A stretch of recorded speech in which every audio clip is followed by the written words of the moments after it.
I will.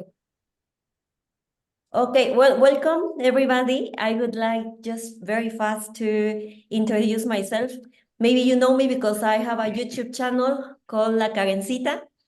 I started my YouTube channel in Spanish. Oh, somebody is here, sorry. I started my YouTube channel in Spanish and then I changed to English. Number one, because I wanted to practice my Spanish, my English. Number two, because when we released a video in English, it was successful, so I wanted to give it a try. You've seen my progress there. I started without not knowing how to speak in English until today. I mean, I'm not an expert, but I can communicate, which is very important. I can speak about different topics. And maybe you are here because you want to improve your Spanish, you speak in Spanish. So very fast, I want to know a little bit about you and why you are here. Why do you want to improve? And then I will introduce my husband. He will be telling us about some very useful tips to learn a second language. He speaks about, I don't know, 5 languages, probably. And he has a master's degree in English teacher. He studied European languages, so he knows something, right?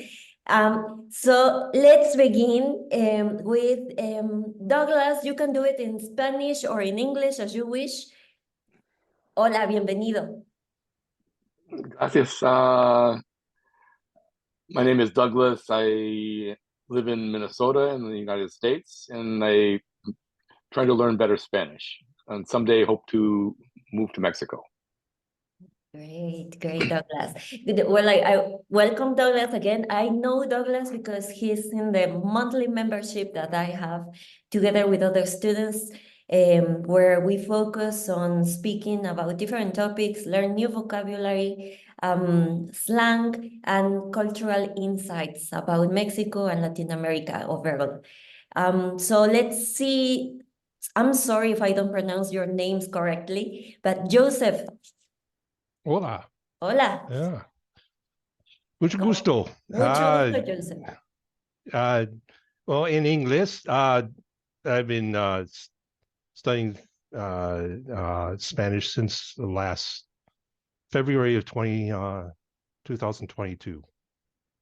So one of the problems is I'm trying to find a group with students that can just have a consistent time to practice Spanish with one another.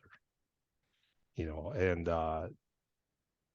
individual teaching is fine, but I try to find a program that has like a conference with a class with a group of students. That's why I'm here. Nice. Thank you very much for taking time to be here. I think you're going to get some useful information, and I will talk about my program that I have that is focusing that you have conversations with other students. We encourage ourselves to keep improving. It's a good community as well. It's not only teaching or learning, it's a community. So welcome, Joseph. Bienvenido, Joseph. Yes. Okay. Gracias. Sí, de nada. I think we will have time to speak a little bit in Spanish at the end of this webinar. It's going to be a useful exercise for you. Let's see who else we have here. I'm just reading your names that you have on Zoom. So let's see. If you don't want to talk, it's fine as well. It's not mandatory. Tira? Sorry, I don't... Hola, buenas noches. Hola, buenas Me llamo Tera. Sí, vivo en San Francisco, Bay Area. Y yo también buscando un grupo para ayudarme a mejorar el español, a practicar de buena conversación, pero con la ayuda de profesora maestra para correctar mis errores gramáticas. Eso. Entonces, si tengo ganas de mejorar mi español y practicar con alguien. en un grupo. Muy bien, Eso. perfecto, es perfecto. Estás en el lugar correcto, Tera. Muy bien. Gracias. Sí, ojalá es un grupo para ayudarme porque trato aprender por mismo por YouTube algunos recursos, pero necesito a una persona. Ujú, entiendo, entiendo. Sí, es importante comunicar y hablar todo el tiempo. Estoy de acuerdo. Pues en un momento vas a conocer un poco más de información. I'm going to switch into English just in case, because I don't know yet if your level of Spanish. So I want everybody to feel comfortable. But muchas gracias. If you want to introduce yourself in Spanish, do it. This is the moment. This is the moment. Muchas gracias, Tera. Okay, let's see. We have other 3 people here. Ademola? Adimo? Hi. Hola, Ademola, I'm sorry. Well, okay, let's go, or let's continue with, okay, hello, I'm glad to be here. Welcome, very welcome. Bernie, I just had a call with you an hour ago, 2 hours ago. I'm glad that you are here. Bienvenida, Bernie. Bienvenida. Gracias. ¿Sí? Sí. Hola. Hola, bienvenida. Gracias por estar aquí. I'm at the bookstore. Ah, está bien, pero escucha, es lo importante, es lo escucha. Okay, and Bernardo, welcome Bernardo, bienvenido. Do you want to introduce yourself? It's fine, or should we continue? Okay, I'm going to continue. So, as you know, I host conversation groups. I have a conversation club where I help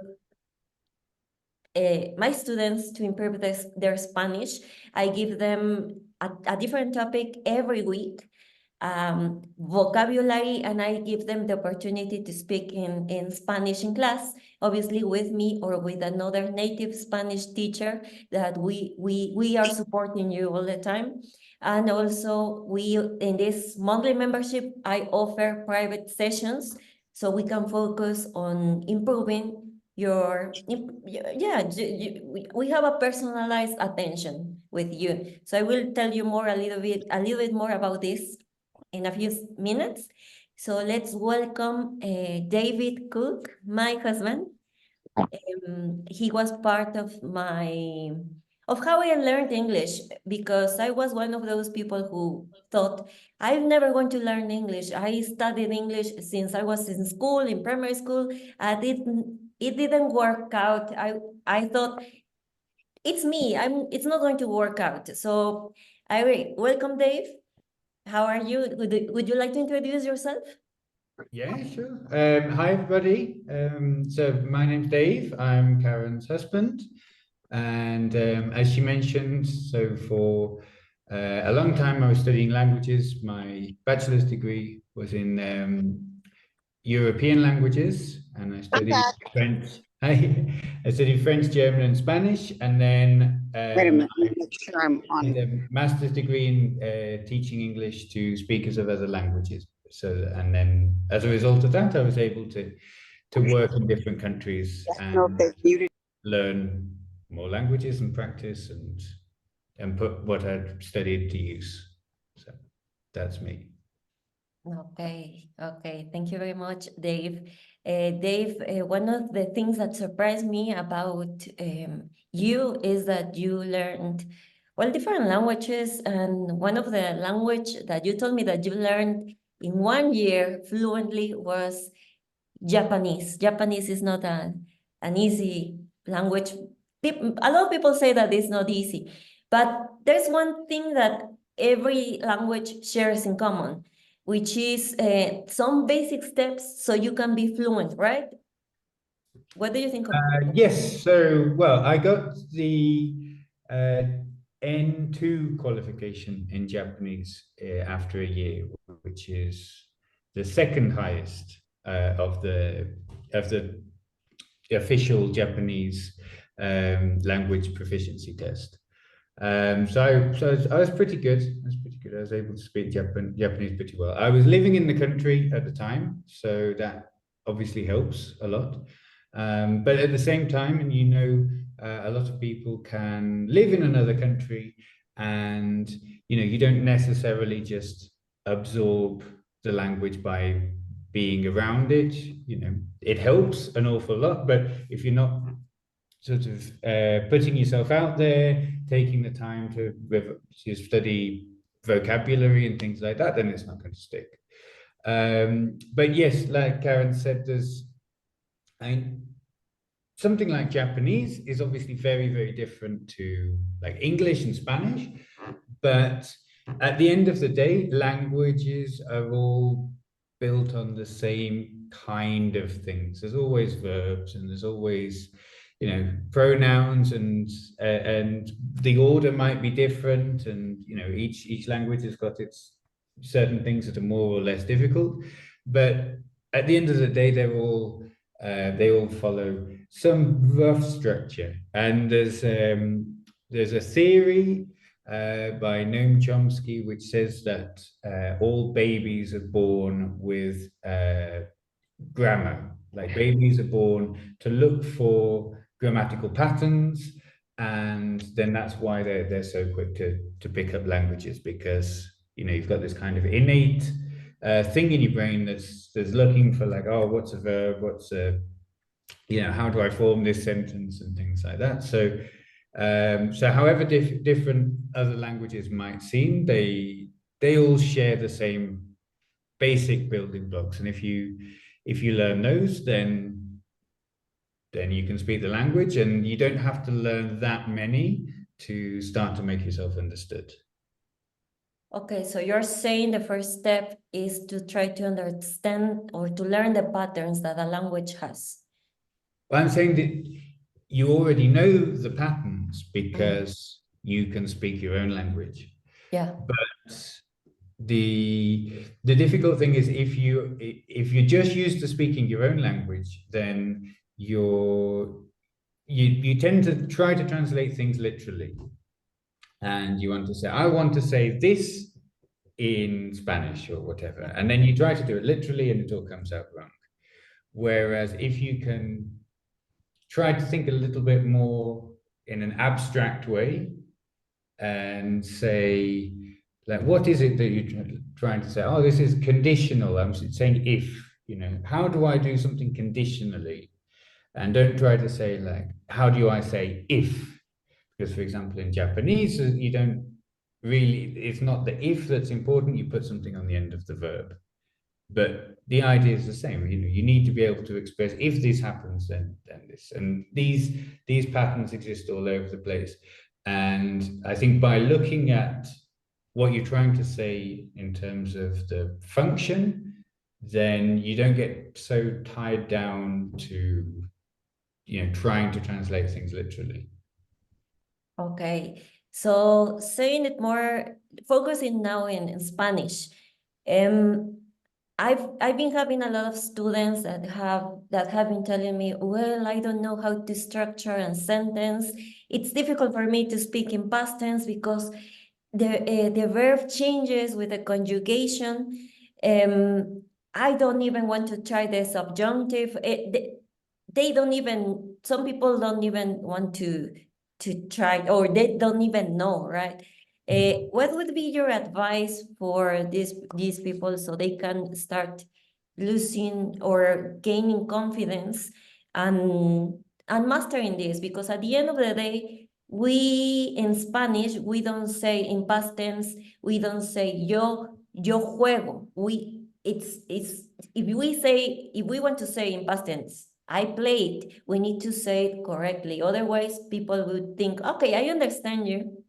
That's a good thing, right? We understand you if you are speaking, which is a good thing.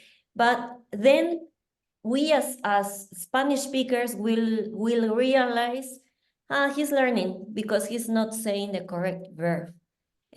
How it's difficult because in English, for me, it was very easy because the conjugation of the verbs is very simple, super easy in English. What would be your advice for our students here and people who will be watching us later so they can overcome this? Yeah, so the first thing obviously is try not to worry too much about being perfect, because obviously you're not going to be perfect straight away. So if you have to cut corners to make yourself understood, then you're never going to get to the point where you can speak better until you speak badly first, like anything in life, isn't it? But at the same time, like you said, there's once you get to the point where you can make yourself understood, maybe you can order things in restaurants or you can ask for directions and stuff, then that's great. But what people generally really want to be able to do when they learn a language is to build relationships and have open the door to certain experiences that you can only have if you can speak the language. Like, if you get invited around to somebody's house and let's say you're kind of at that level of the language where you know a few words, but you don't really know what's going on, you're not going to get as much out of that experience as if you were a bit more competent. So I think some people get to a certain point and they say, okay, well, I can do this, I can do the simple things and that's fine. And, everybody has their own goals. But I think first it's important to think, well, why are you really trying to learn the language? Nobody says, I want to learn a language so that I can remember all of the conjugations. Like, no, it's not particularly exciting. But it's kind of necessary to be able to get to the fun things. And one of the really difficult things to be able to do is to make jokes and understand jokes in another language, because maybe people are playing with words, or something like having the tense right is important, because otherwise people are, what's he saying? And if you can't make jokes, or if you can't laugh at people's jokes, then you're missing out on a lot. So how do you get to that point? Well, the thing with the verb conjugations in Spanish, it is difficult. It's one of the complicated things about Spanish. But at the end of the day, there's not that many, really. Like you learn, the 6 patterns, and then they're slightly different for different tenses. And you just have to take the time to learn 6 patterns and then their variations, and just try to use it, try to make it right. Be receptive when people say that you're doing it wrong. And one thing that I remember when I was at school, my French teacher said, talk to your dog, because pets have infinite patience. And just the mechanical practice of like moving your mouth in that way, or, I'm thinking in the past, or I want to say something in the past, so I have to do this. It's going to be slow at first, but the more you practice it, the easier it gets, like anything. So don't necessarily wait until you've got like a Mexican in front of you to be practicing. Like, try and talk to yourself or talk to your pet or whatever, and then when you find yourself in that situation, you'll be a little bit more prepared. Yeah, one of the things that did work for me, and I am applying it as well in my conversation club that I have, is number one, I think it's very important to force yourself to read texts in Spanish, in this case, that you wouldn't be, that you wouldn't be reading. In my conversation club, I'm doing all the homework for you. I send the text. I put the vocabulary that I think that is going to be useful for you. We don't focus in grammar. At least you have questions. And the idea is that I want to hear your opinion. I want to hear what you think of the text that I'm sending to you. In this way, you'll have time to prepare what you want to say and then speak in class. And it's not only with me, it's a rain of ideas, which I consider that it's helpful for my students, for people who want to improve their Spanish, because it's a real conversation. There's no restrictions. But at the same time, it's a guide. I think I would have wanted to have something like this in the past, but I did what you did, what you were saying, Dave. I was just speaking to myself, because I remember that when I wanted to speak with you, I was speaking very, very slowly, and you were like, oh, no, okay, no, you practice yourself, and that happens. Probably that happens with you guys, that you are here, that you want to start speaking in Spanish with a native Spanish speaker, and they don't even hear you, because they are like, no, not in all of the times, because actually native Spanish speakers are very patient, but sometimes we are just thinking, no, I'm not going to do it well. But it's a good way to, it's important to practice at home all the time. That's a good advice that I took from you, Dave. Before continuing, I wanted to ask you guys that you're here, if you have a specific question, so we can. Pregunta?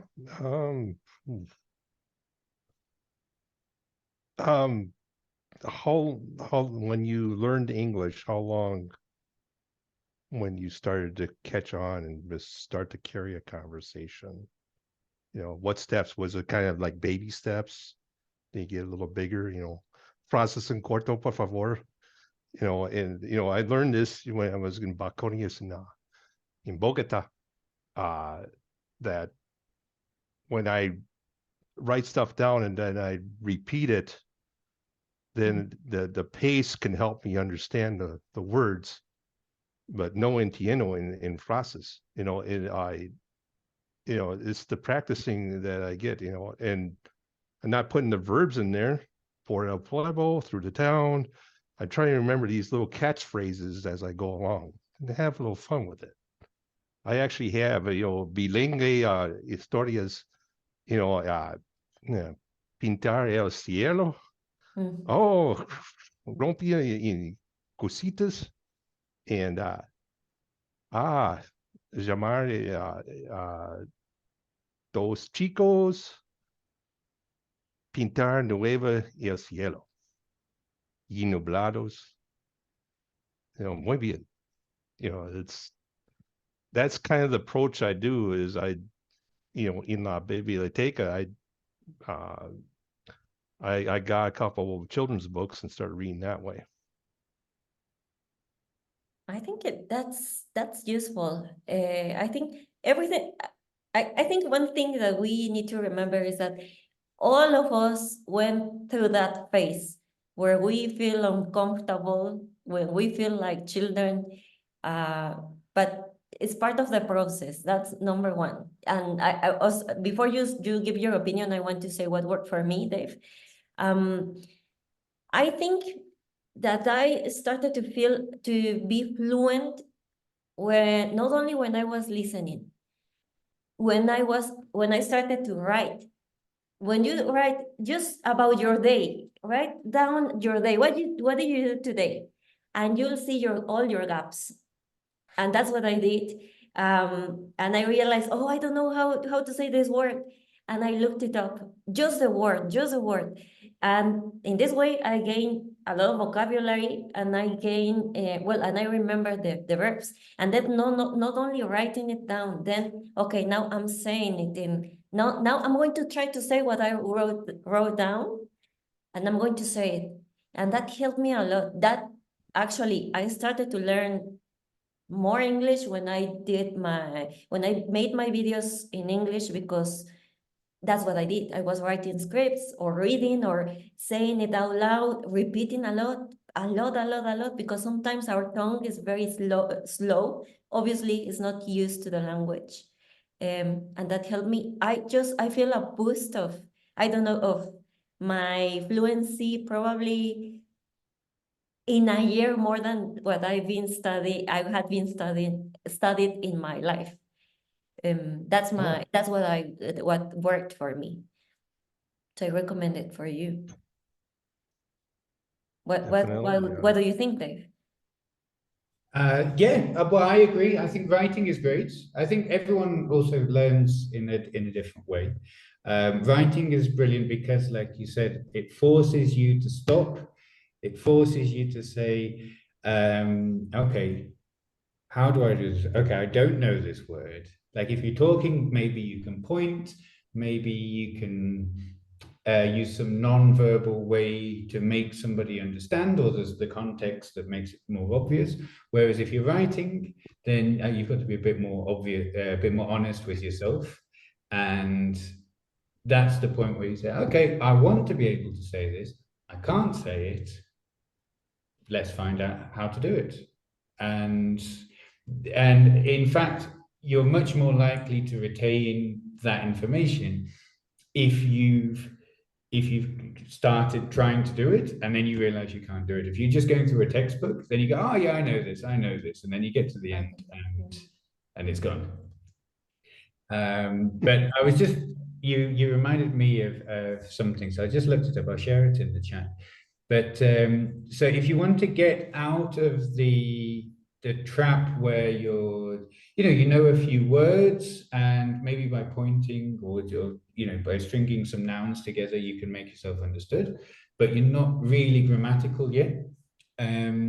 There's a list of 12 sentences, and it says if you learn how to say these 12 sentences in another language, then that gives you the structure to say pretty much, well, not everything, obviously, because learning languages takes time, but you can kind of crack, have a fast track way to becoming much more conversational without actually learning that much. Like, for example, you can say, you can study the structure, which for me works really well. And you can say, okay, what does the sentence, if I want to have a direct object, then in Spanish or French or Italian, it goes before the verb and what's the word? But it can be easier just to learn these 12 sentences. And then, for example, I'll read a couple of them. It says, number one, the apple is red. So if you can say, this is that, then a lot of things, the food is delicious, the woman is beautiful, whatever. It says, it is John's apple. So okay, so it's John's apple. Then if I want to say, this is my bike or whatever, well, what's bike, but the structure. I give John the apple. So this is like, I give one thing to somebody else, which gives you the direct and the indirect object, and how does that work in this language. And it gets a little bit more complicated, and then you get to the future. It says, I'm going to know tomorrow. I can't eat the apple. I have eaten the apple. And you can imagine you could learn all of these 12 sentences in a couple of hours, probably, if you were repeating them a few times. And then when you find yourself in a situation, if you already know the words, if you already know vocabulary and the nouns, then you want to say something, and you can think, oh, okay, which one of those 12 sentences is this thing that I'm trying to say most like? And chances are, if it's not super complicated, it will be like one of them, and then you can fit in the words you already know into that structure. Does that go the same thing with just writing common questions in the first language and figure it out into the second language and practice that, how to ask questions? And the hardest thing is in Espanol is, listening. There's sometimes, there's an expression, then there's a slight different variation for it. That's a question. I have a hard time noticing the difference. Well, when I was in Japan, I was very determined that I wanted to learn Japanese very well. And Japanese people are very, very friendly. They're very curious. And So I learned enough to say like, okay, but I'm Dave, I'm from the UK, you know, I've just arrived in Japan. And then I didn't know very much, and then they'd ask me more questions, I couldn't answer it. But the people were so friendly, and there were so many of them, that I could have the same conversation over and over again. And you know, people tend to ask the same question after they've, you know, what do you do, or something common. It's, you know, people generally aren't too creative when you're making small talk. So, you know, you get asked the same question and you don't know the answer, but maybe you ask for some clarification and then try to remember it. And then you talk to the next person, and then they'll probably ask the same question or something similar. And now you're a bit more ready to answer it. And then you just have the same conversation hundreds and hundreds of times. And each time it gets a little bit longer.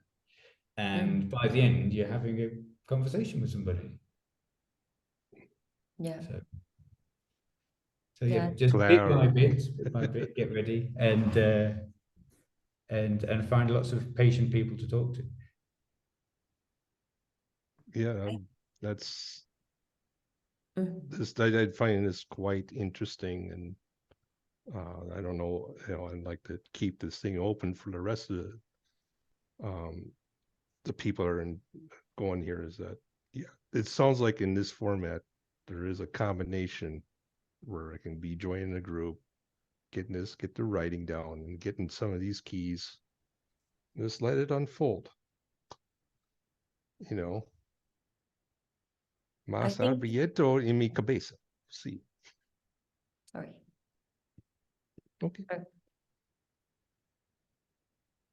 I think I just want to share my experience with what you said, Dave, because actually I did something similar.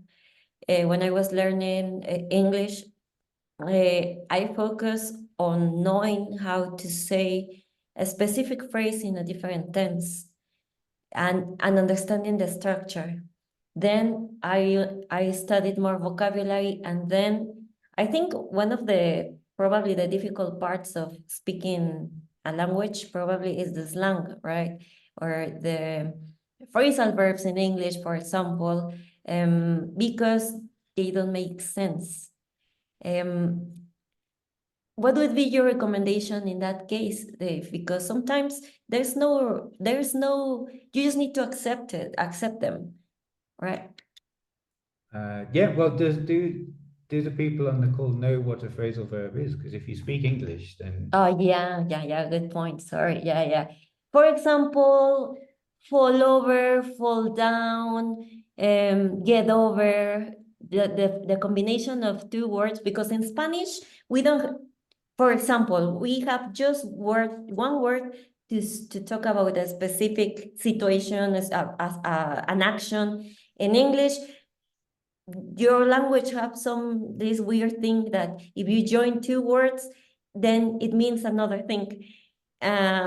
And then that's one of the things that triggers us or triggers many people when they are learning English.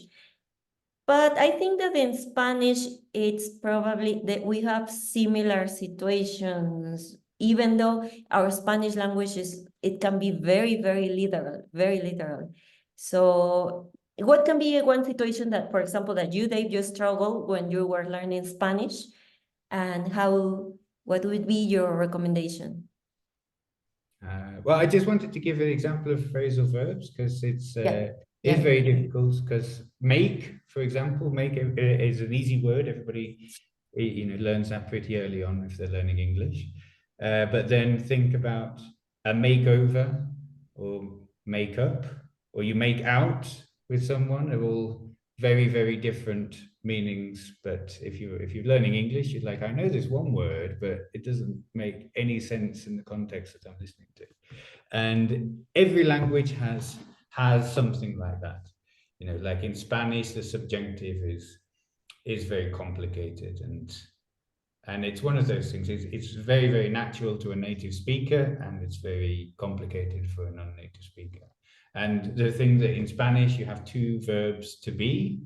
You have ser and estar. In English, it's the same thing, but in Spanish, they're two different concepts, and they would seem totally obvious to somebody who's grown up speaking Spanish, but it's, you've kind of got to you know, tweak your way of thinking. It's like, imagine if you had a language that had 2 different words for blue, and they've done studies on this of people.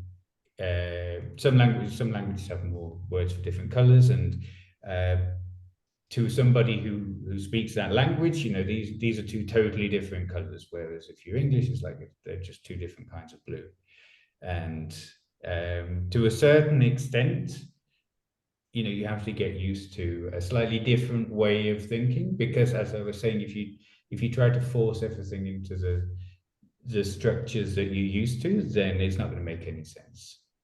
So you've got to be like a little bit more flexible about these things, and often that means that you're not going to get it quite right. But at the same time, if you just say, "Oh, I'm going to ignore that," then that's also not the right way to do it. There's a question in the chat, Karen. I don't know if you wanted to address that. Okay, Bernardo is saying, do you recommend using Google Translate or a similar tool when writing down sentences in Spanish to help with words that we don't know? That's a very good question, actually. Well, you can use, well, let me give you my opinion. You can use Google Translate, but never, I would say that never translate a whole sentence from English to Spanish, because that's not going to work out. That's not going to be, number one, it's not going to be useful for you to learn, because you kind of become lazy. So the idea is that you start learning the structure. So that's what you were saying, that maybe if you learn the 12 sentences, then you know the structure, and then you just change the vocabulary, you just change the verb, and what are you looking for? Only the verb. So you just need the verb. You can be using Google Translate to look for the verb, and that can help you, but then you need to know how to conjugate the verb, how to change it. I mean, how to make it in future, how to make it in past tense. It's not just one verb. It's the same in English. We don't say she played, we say she plays. We don't say she in past tense, we say she played or she will play. It's the same in Spanish, but with a different way of using, there's no of using some letters, so that makes it in future or in past tense. That's one thing that we need to learn. There's no other way, right? But there's a pattern, fortunately. And the second thing that you should use is, I don't know if I'm explaining myself well, but Dave, you can reinforce what I'm saying, if you don't mind. We like to use this one, this website that I'm showing you. It's called Lingui. Is it pronounced like that? Lingui. For example, let's say that you want to know how to say, let's say she, yeah, let's make a sentence. Why not? She will send. And here is showing you, okay, send is the base of the verb, the infinitive verb, the verb that doesn't change. So you know that in Spanish is enviar. That's the verb in Spanish. Now, but you are looking at it in future. This is not future. So number one, you can do this. You can check out the examples. There are a lot of examples in the text where it will show you the way of how they are using it here. You can see the pattern, le enviará. It's here, enviará, adding an A at the end. That's a very simple way of doing it. So now you know that she will send, it's enviará, and she is ella. Ella enviará. Obviously, you previously needed to study that she is ella, but now you have a clue, or you can check out on Google the how to speak in future tense in Spanish, and you'll check the pattern. And then well, that's one recommendation that I can do. If you want to add your opinion, Dave, what would you say? Yeah, I would say I think Lingua is great.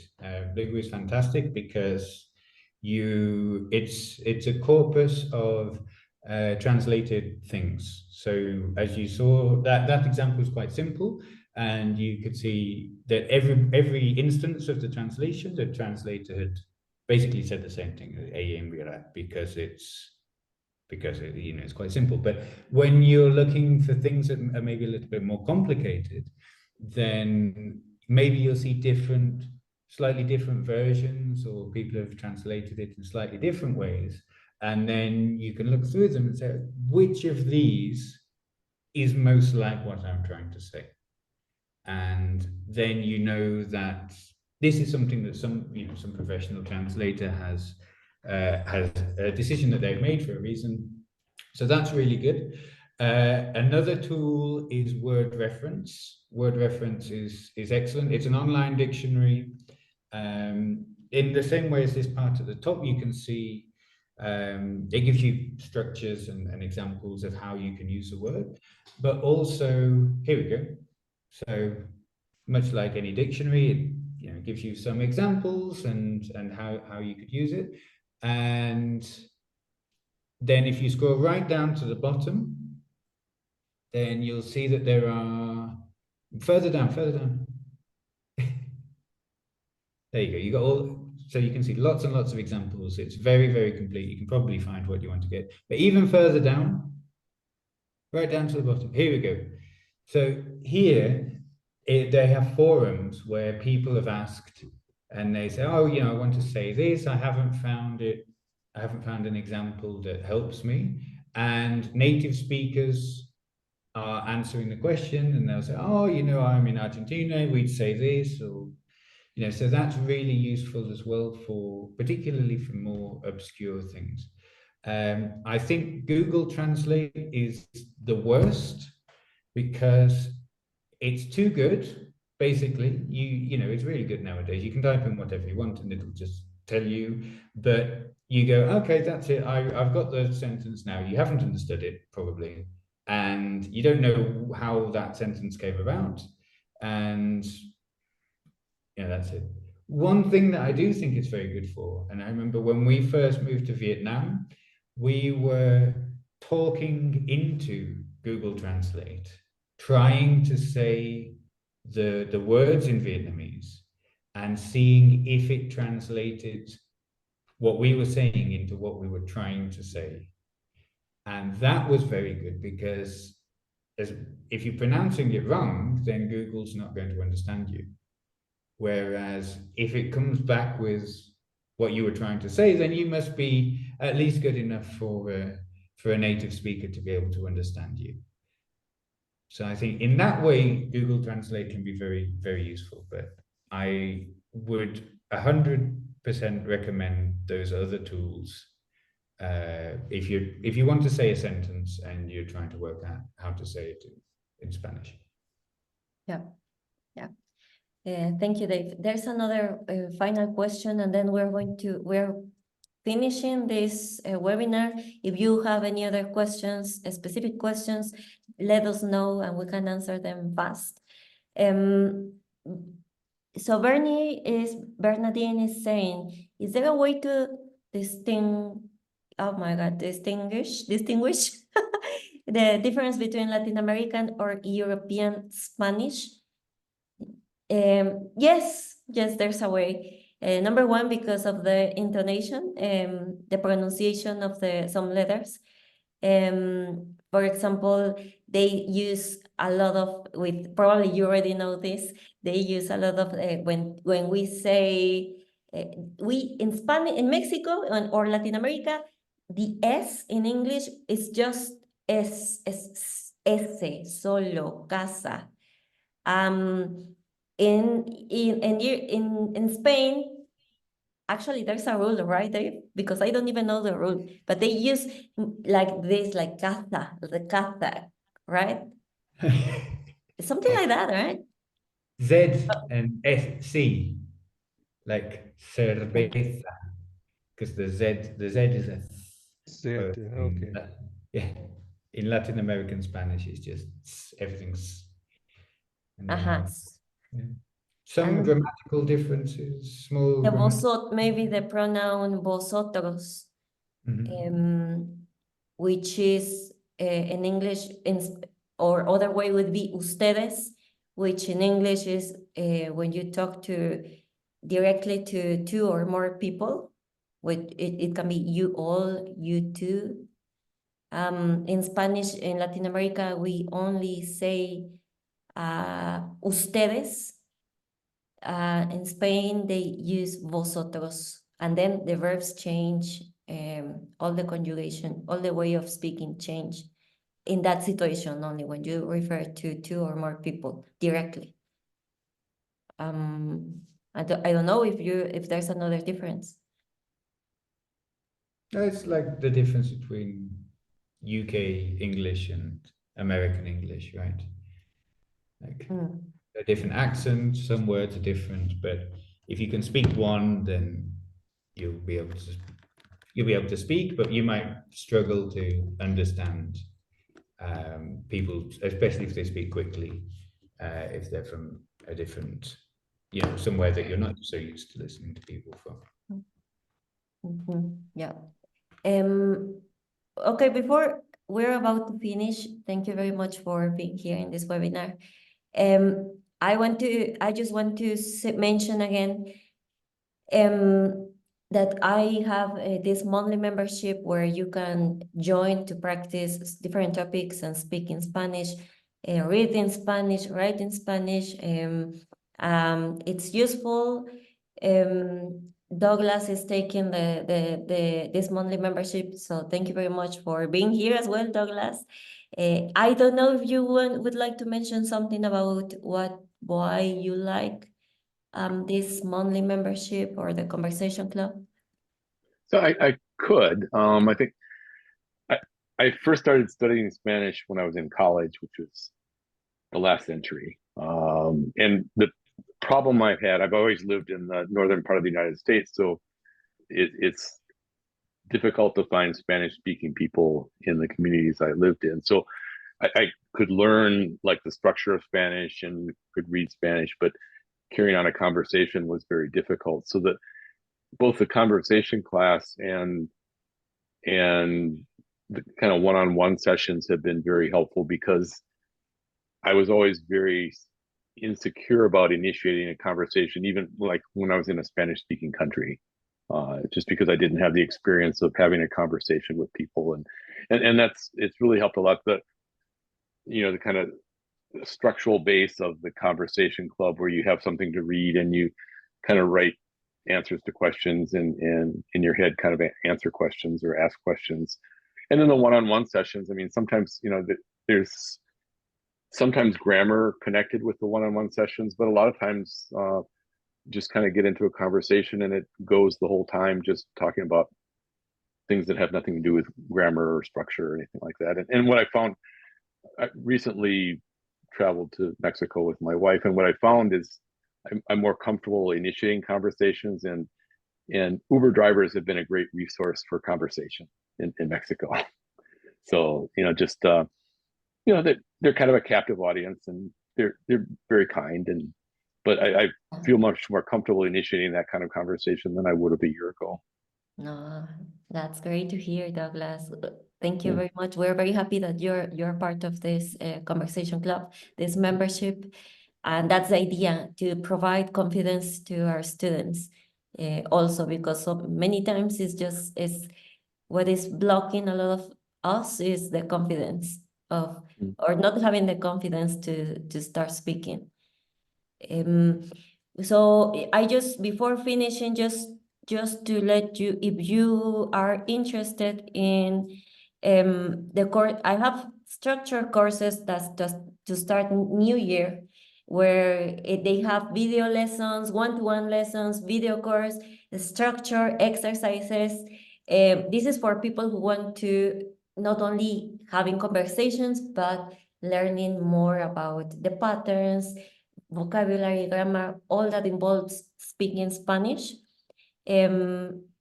there's a coupon so you can get 15% discount if you use the coupon Get Fluent 2024. It's here as well. It's a little bit cut, but it's Get Fluent 2024, and you get that 15% discount. But otherwise, the monthly membership that Douglas was talking about, that we were talking about, is this one, $78 every month. I have other plans as well. If you are interested, check out my website. There I also have tips for you, so you can keep learning Spanish. If you don't have any other question, any other questions? No, I just find this to be quite informative. I think I'm the opposite of Douglas, where my pronunciation's okay, but my comprehension is not very good. No muy bien. So, yeah. So, gracias a ti por cualquier en la conferencia. Muy interesante. Muchas gracias a ti también, Joseph, por asistir aquí a la conferencia, a Douglas, Bernie, a Timola, Bernardo, Dave, muchas gracias. We didn't have time to speak in Spanish, but tomorrow there's going to be another one. And I think tomorrow will be the time so we can put into practice what we already said today, start gaining confidence. Gracias, Joseph, por hablar español. Es the first step, es muy importante. Yes. Nos vemos mañana aquí a las 8. The same time. Las 8. The same hour. Sí, sí. Ok. Bueno, gracias. Adiós. Buenas noches. Gracias. Buenas noches. Hasta luego. Buenas noches. Buenas noches. Adiós. Buenas noches. Buenas Adiós, Bernie. noches. Buenas noches. Adiós, Bernardo. Adiós, Atímola, Joseph, Douglas. Sí, mucho gusto. Bye.